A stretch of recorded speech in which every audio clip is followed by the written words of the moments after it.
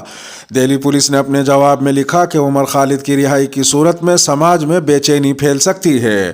واضح ہے کہ عمر خالد نے اپنی بہن کی شادی کے لیے 2 ہفتوں کی عبوری ضمانت دینے کی گزارش کی تھی، جس پر ایڈیشنل سیشن جج